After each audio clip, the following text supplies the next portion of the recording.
नमस्कार दोस्तों, आप सभी का स्वागत है आपके अपने चैनल राज एग्जाम अड्डा में। आज की क्लास हमारी उत्तराखंड की क्लास होने वाली है और उत्तराखंड के महत्वपूर्ण प्रश्नों को आज की क्लास में हमने शामिल करा है। आज का सबसे पहला जो हमारा प्रश्न होने वाला है, नैनीताल में वेलेजली हाई स्कूल कब स्थापित किया गया था? तो नैनीताल में वेलेजली हाई स्कूल 1884 में स्थापित किया गया था भाई। 1884 में वेलेजली हाई स्कूल स्थापित किया गया था और कहाँ पर? तो नैनीताल में स्थापित किया गया था। नैनीताल में 1850 के अंदर मिशन स्कूल की स्थापना की गई थी भाई। 1850 में कौन सी स्कूल की स्थापना की गई थी? तो मिशन स्कूल की स्थापना की गई थी भाई।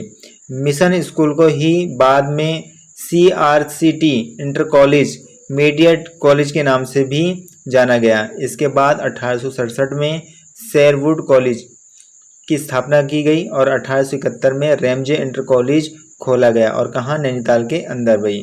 1877 में स्टोनले स्कूल खोला गया जिसे आज बिरला विद्या मंदिर कहा जाता है। 1884 में यहाँ पर वेलेजली हाई स्कूल खोला गया भाई। तो वेलेजली हाई स्कूल कब खोला गया? तो 1884 में खोला गया। तो ये स्कूलों से संबंधित कुछ महत्वपूर्ण डाटा हैं भाई, जो एग्जाम के पॉइंट ऑफ व्यू से महत्वपूर्ण होने वाले हैं। अगले प्रश्न की ओर चलते हैं। अगला जो आज का हमारा प्रश्न रहने वाला है, किस कमिश्नर द्वारा ठेकेदारी प्रथा को समाप्त किया गया था भाई? तो किस कमिश्नर के द्वारा ठेकेदारी प्रथा को समाप्त किया गया? तो रैमजे के द्वारा। रैमजे के द्वारा भैया ठेकेदारी प्रथा को समाप्त किया गया था। और कब भाई? 1858 में। कब समाप्त किया गया भाई? तो 1858 में समाप्त किया गया था भाई। इससे जो महत्वपूर्ण बातें याद रखनी है, 1861 में इसके द्वारा कुमायूं में पहला वन बंदोबस्त किया गया भाई। तो पहला वन बंदोबस्त कब किया जाता है? तो 1861 में किया जाता है। और किसके द्वारा किया जाता है? तो रैमजे के द्वारा किया जाता है। 1861 में ही इसने तराई भावर की रिपोर्ट तैयार करवाया था भाई। ठीक है, तराई भावर की रिपोर्ट किसके द्वारा तैयार कराया गया था? तो रैमजे के द्वारा तैयार कराया गया था। और कब तैयार कराया गया था? तो 1861 में तैयार कराया गया था भाई। कुमायूं में वन विभाग की स्थापना कब की जाती है भाई? तो 1868 में कुमायूं में वन विभाग की स्थापना की जाती है और किसके द्वारा? रैमजे के द्वारा। ठीक है। और भारत में भैया वन विभाग की स्थापना कब की जाती है? तो पूरे भारत में 1864 में की जाती है। गढ़वाल में वन विभाग की स्थापना कब की जाती है? तो 1869 में गढ़वाल में वन विभाग की स्थापना की जाती है। टिहरी रियासत में वन विभाग की स्थापना कब की जाती है? तो 1885 में टिहरी रियासत में वन विभाग की स्थापना की जाती है भाई। पहली वन नीति कब लाई गई भाई? तो 1894 में अंग्रेजों के द्वारा पहली वन नीति लाई जाती है। पूरे भारत में वन अधिनियम कब लाया गया भाई? तो 1865 में पूरे भारत में वन अधिनियम लाया गया था भाई। तो कुछ वनों से संबंधित ये महत्वपूर्ण डाटा है जो हमें याद रखना है। अगले क्वेश्चन की ओर चलते हैं। अगला जो हमारा क्वेश्चन रहने वाला है वो क्वेश्चन हमारा क्या है भाई? तो अंग्रेजों द्वारा कुमायूं में लाइसेंस नीति कब लाई गई थी भाई? तो अंग्रेजों द्वारा कुमायूं में लाइसेंस नीति कब लाई जाती है? तो 1889 को अंग्रेजों द्वारा कुमायूं में लाइसेंस नीति लाई जाती है। पूरे भारत में लाइसेंस नीति कब लाई जाती है? तो पूरे भारत में जो लाइसेंस नीति लाई जाती है वो 1859 में लाई जाती है भाई। कुमायूं में कब लाई जाती है? तो 1889 में लाई जाती है और पूरे भारत में 1859 में क्या लाई जाती है भाई? लाइसेंस नीति लाई जाती है भाई। अगले क्वेश्चन की ओर चलते हैं। अगला जो हमारा क्वेश्चन होने वाला है, कुली एजेंसी के गठन के समय कुमायूं कमिश्नर कौन था भाई? ठीक है, कुली एजेंसी के गठन के समय कुमायूं कमिश्नर कौन था? तो कैंपबेल थे भैया। कुली एजेंसी के गठन के समय कुमायूं के कमिश्नर। कुली एजेंसी कब बनी थी? तो 1908 में कुली एजेंसी का भैया क्या करा गया था? गठन किया गया था। और किसके द्वारा गठन किया गया भाई? तो जोत सिंह निरगिर के द्वारा कुली एजेंसी का भाई क्या करा गया? गठन किया गया। इस समय कुमायूं का कमिश्नर कौन था? तो कैंपबेल इस समय कुमायूं का कमिश्नर था। जो कैंपबेल का अगर कार्यकाल की बात करें तो 1906 से लेकर 1914 तक भैया किसका कार्यकाल होता है? तो कैंपबेल का कार्यकाल होता है भाई। ठीक है। तो कुली एजेंसी को समाप्त कब किया गया भाई? तो कुली एजेंसी को जो समाप्त किया जाता है 1923 में समाप्त किया जाता है। तो ये कुछ महत्वपूर्ण डाटा है जो हमें याद रखना है भाई। अगले क्वेश्चन की ओर चलेंगे। अगला जो हमारा क्वेश्चन रहने वाला है, किस कमिश्नर द्वारा तीर्थ यात्रियों के लिए डाक बंगले खोले गए थे भाई, खोल दिए गए थे भाई? तो किस कमिश्नर के द्वारा तीर्थ यात्रियों के लिए डाक बंगले खोल दिए गए थे भाई? तो बेटन के द्वारा। किसके द्वारा? बेटन के द्वारा। डाक बंगलों का निर्माण डाक के अच्छे व्यवस्था के लिए किया गया था। यह डाक विभाग के द्वारा संचालित होते थे। इस समय कुमायूं में 4 प्रमुख डाक बंगले थे, बमोरी, भीमताल, रामगढ़ और क्यूरा। ये 4 प्रमुख डाक बंगले थे। 1849 में बेटन के द्वारा तीर्थ यात्रियों के लिए ये भैया क्या करा गया था? तो ये मार्ग खोल दिया गया था। डाक बंगले केवल कुमायूं में ही थे। ठीक है, डाक बंगले कहाँ थे भाई? तो कुमायूं में ही थे। तो भैया बेटन के द्वारा तीर्थ यात्रियों के लिए डाक बंगले खोल दिए गए थे भाई। ठीक है, और इस समय कुमायूं में कितने प्रमुख डाक बंगले थे? तो 4 प्रमुख डाक बंगले थे भाई। तो ये भी हमें याद रखना है। अगले क्वेश्चन की ओर चलते हैं। अगला क्वेश्चन होने वाला है, कुली बेगार के समाधान के लिए ट्रेल द्वारा खच्चर सेना किस वर्ष बनाई गई थी? तो 1822 में ट्रेल के द्वारा खच्चर सेना बनाई गई थी, जो कुली बेगार के समाधान के लिए बनाई गई थी भाई।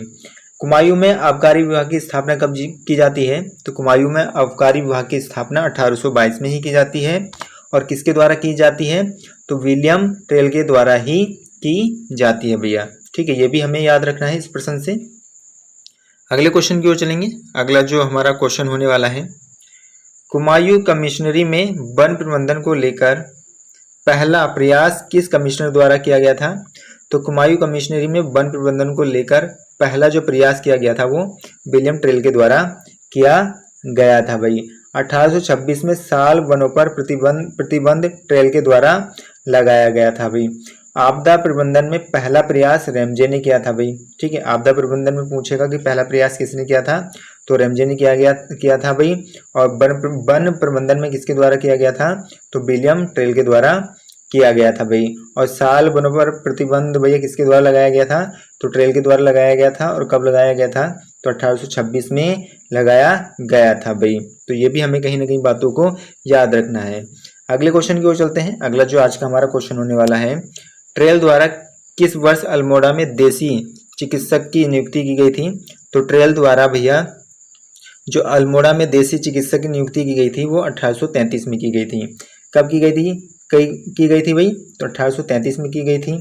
डबल लॉक व्यवस्था भैया कब की जाती है? तो 1824 में। और किसके द्वारा की जाती है? तो ट्रेल के द्वारा की जाती है। 1829 व 30 में नदियों पर सस्पेंशन पुल बनाए गए, वो किसके द्वारा बनाए गए थे भाई?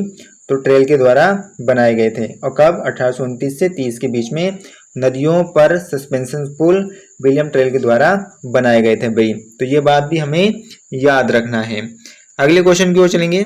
अगला जो आज का हमारा क्वेश्चन होने वाला है, किस गोरखा सरदार ने उर्वरता के आधार पर भूमि कर निर्धारित किया था भाई? तो वो कौन सा गोरखा सरदार था जिसने उर्वरता के आधार पर भूमि कर निर्धारित किया था? तो काजी बहादुर भंडारी के द्वारा। किसके द्वारा भाई? काजी बहादुर भंडारी के द्वारा भैया उर्वरता के आधार पर भूमि कर निर्धारित किया गया था। इससे जो हमें बातें याद रखनी है, गढ़वाल में पहले उपज के आधार पर टैक्स नहीं लिया जाता था। गांव की अनुमानित आय के आधार पर टैक्स लिया जाता था, जिस कारण गोरखाओं को लगातार नुकसान हो रहा था। जब यह बात नेपाल राजा तक पहुंची तो नेपाल राजा ने अपना एक प्रमुख अधिकारी इस क्षेत्र में भेजता है, जिसका नाम काजी बहादुर भंडारी होता है भाई। यह गढ़वाल का प्रमुख रहा 1811 से लेकर 1812 तक। इसने गढ़वाल के अंदर भू व्यवस्था को अच्छी करी और इसने उर्वरता के आधार पर भूमि कर को लिया था भाई। काजी भंडारी के द्वारा भूमिकों को भैया 5 वर्गों में बांटा गया। वो 5 वर्ग कौन कौन से थे भाई? तो अबल था, दम, सोम और चाहर, वो सुखवासी। ये 5 प्रमुख भैया वर्ग थे भूमि के। तो ये डाटा हमें याद रखना है इस क्वेश्चन से।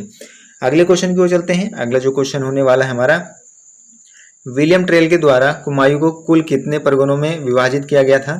तो विलियम ट्रेल के द्वारा कुमायूं को 26 परगनों में विभाजित किया गया था। विलियम ट्रेल 1816 से लेकर 17 तक यह सहायक कमिश्नर रहता है। कब भाई? 1816 से 17 के बीच में। 16 से 17 के बीच में ये क्या रहता है भैया? सहायक कमिश्नर रहता है। 1817 से लेकर और 35 तक, कभी 1817 से 35 तक कुमायूं का कमिश्नर रहता है। इसी के द्वारा 1819 में पटवारी के पद सृजित किए गए थे भाई।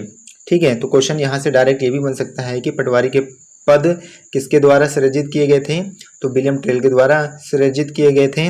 और कब किए गए थे भैया, तो ये है 1819 में।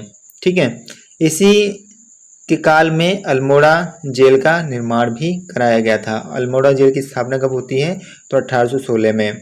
ठीक है, और इससे बाद हमें ये भी याद रखना है कि इस पे हिंदू धर्म के प्रचार प्रसार का आरोप लगाया गया था। 80 साला बंदोबस्त भैया इसी के द्वारा की जाती है। और कब की जाती है, 1823 में 80 साला बंदोबस्त की जाती है। तो विलियम टेल के द्वारा कुमायूं को कुल कितने परगनों में बांटा गया था, तो 26 परगनों में बांटा गया था भाई। अगले क्वेश्चन की ओर चलेंगे। अगला जो आज का हमारा क्वेश्चन रहने वाला है, किस प्रमुख गोरखा सरदार ने कुमायूं गढ़वाल से भांग तथा लीसे का व्यापार शुरू किया था भाई। तो वो कौन सा गोरखा सरदार था जो कुमायूं गढ़वाल से भांग तथा लीसे का व्यापार शुरू करता है भैया, तो वो था भैरव थापा। कौन था भाई, तो भैरव थापा के द्वारा भैया कुमायूं गढ़वाल से भांग तथा लीसे का व्यापार शुरू किया गया था भाई। हस्तिदल चौतुरिया के बाद 1808 से लेकर 1811 तक यही भैरव थापा यहाँ का प्रमुख था भाई। शुरुआत में अमर सिंह थापा जो कुछ समय तक रहा, बाद में 1804 से 1805 तक रणजोर सिंह थापा भैया प्रमुख था। 1805 से 1808 तक हस्तिदल चौतुरिया और अब भैरव थापा था भाई। ठीक है, तो ये पॉइंट हमें याद रखने हैं। अगले क्वेश्चन की ओर चलेंगे। अगला क्वेश्चन हमारा है, गढ़वाल के प्रसिद्ध कवि व चित्रकार मौला राम ने किस गोरखा सरदार के अत्याचारों की शिकायत नेपाल दरबार में की थी भाई, तो वो कौन थे, तो वो भैरव थापा थे भाई। ठीक है, इससे जो हमें बातें याद रखनी है कि भैरव थापा के गढ़वाल आने के बाद जनता का काफ़ी शोषण किया गया। सैनिकों के द्वारा मनमाने ढंग से टैक्स लिया जाता था। इन सब के अत्याचार को देखते हुए मौला राम ने नेपाल दरबार में इसके अत्याचारों की जानकारी को पहुंचाया था भाई। मौला राम के अच्छे संबंध भैरव थापा से नहीं थे, रणजोर सिंह थापा से मौला राम के अच्छे संबंध थे भाई। मौला राम ने रणजोर सिंह थापा को दानवीर कर्ण कहा था भाई। तो भैया रणजोर सिंह थापा को भैया दानवीर कर्ण किसके द्वारा कहा गया था, तो मौला राम के द्वारा कहा गया था भाई। अगले क्वेश्चन की ओर चलेंगे। अगला जो हमारा क्वेश्चन रहने वाला है, किस गोरखा शासक ने नीति घाटी के भोटांतिकों को अपनी अधीनता स्वीकार करने हेतु बाध्य किया था भाई, तो कौन था भाई, तो रणजोर सिंह थापा। रणजोर सिंह थापा भैया जो गोरखा शासक था, नीति घाटी के भोटांतिकों को अपनी अधीनता स्वीकार करने हेतु बाध्य किया था भाई। अगले क्वेश्चन को देखेंगे, कौन सा गोरखा शासक कृषकों के प्रति उदार तथा और उसने किसानों को तकावी ऋण देना प्रारंभ कर दिया था भाई, तो कौन था वो, तो हस्तिदल चौतरिया भाई। कौन था भाई, हस्तिदल चौतरिया। देखिए तकावी ऋण दिल्ली के सल्तनत और मुगल काल में भी दिया जाता था। गोरखाओं में एक गोरखा ऐसा था जो कृषि के प्रति और किसानों के प्रति उदार था। वह किसान के लिए अच्छी व्यवस्था करना चाहता था। वह हस्तिदल चौतरिया था भाई। और हस्तिदल चौतरिया भैया 1805 से लेकर 1808 तक गढ़वाल का प्रमुख था। गोरखा काल में दास बिक्री का प्रमुख केंद्र हरकी पेड़ी के नज़दीक भीमगोड़ा नामक जगह थी भाई। अंग्रेज अधिकारी रैपर जो सर्वेक्षण के लिए गढ़वाल में आया था, जो इन्हीं के काल में आया था भाई। हस्तिदल चौतरिया को गढ़वाल के प्रमुख पद से अमर सिंह थापा के द्वारा हटाया गया था भाई। ठीक है, हस्तिदल चौतरिया को भैया किसने हटाया था, तो किसके द्वारा हटाया गया था भाई, अमर सिंह थापा के द्वारा हटाया गया था भाई। तो ये पॉइंट भी हमें याद रखना है। अगले क्वेश्चन की ओर चलते हैं। अगला जो आज का हमारा क्वेश्चन होने वाला है, किस गोरखा शासक ने शासन की सुव्यवस्था हेतु एक सभा मंडली का गठन किया था भाई, तो वो कौन था भाई, रणजोर सिंह थापा थे, जिनके द्वारा भैया गोरखा शासक ने शासन की सुव्यवस्था हेतु एक सभा मंडली का गठन किया था भाई। इससे जो हमें बात याद रखनी है वो बातें क्या याद रखनी है भैया, वो जो बातें याद रखनी है कि गोरखाओं के द्वारा गढ़वाल को 1804 में जीता गया था। गढ़वाल व कुमायूं का सर्वोच्च अधिकारी जो बनाया गया वह अमर सिंह थापा था। 1804 में ही अमर सिंह थापा को कांगड़ा में आक्रमण करने का आदेश मिला था और नेपाल दरबार की तरफ से और अमर सिंह थापा सेना लेकर कांगड़ा की ओर चला गया और गढ़वाल का शासक अपने पुत्र रणजोर सिंह थापा को बनाकर गया था भाई। और रणजोर सिंह थापा का अगर कार्यकाल देखा जाए तो 1804 से 5 के बीच में रणजोर सिंह का शासनकाल हमें देखने को मिलता है भाई। तो रणजोर सिंह थापा गोरखा शासक ने शासन की सुव्यवस्था हेतु एक सभा मंडली का गठन किया था भाई। ठीक है, अगले क्वेश्चन को देखेंगे। अगला जो हमारा क्वेश्चन होने वाला है वो अगला क्वेश्चन क्या है, किस गोरखा शासक के काल में गुरु मंदिर के महंत श्री हरसेवक को कड़ाई दीप की परीक्षा देनी पड़ी थी? तो भैया किस शासक के काल में?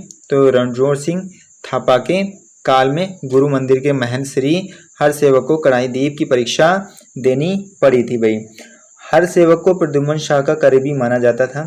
1804 में प्रद्युम्न शाह शहीद होते इनके बाद हरसेवक को भी यह परीक्षा देनी पड़ी थी।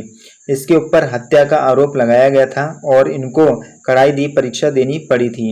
इनको दोषी माना गया और इनके ऊपर भारी जुर्माना लगाया गया। हरसेवक की प्रतिष्ठा हस्तिदल चौतरिया के द्वारा क्या हुआ था भाई, इनके ही काल में, यानी कि हस्तिदल चौतरिया के काल में वापस मिली थी भैया इनकी प्रतिष्ठा। ठीक है, हस्तिदल चौतरिया का जो काल आता है 1805 से लेकर 1808 तक देखने को हमें मिलता है भाई।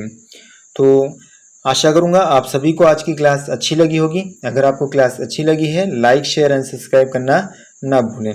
Thank you.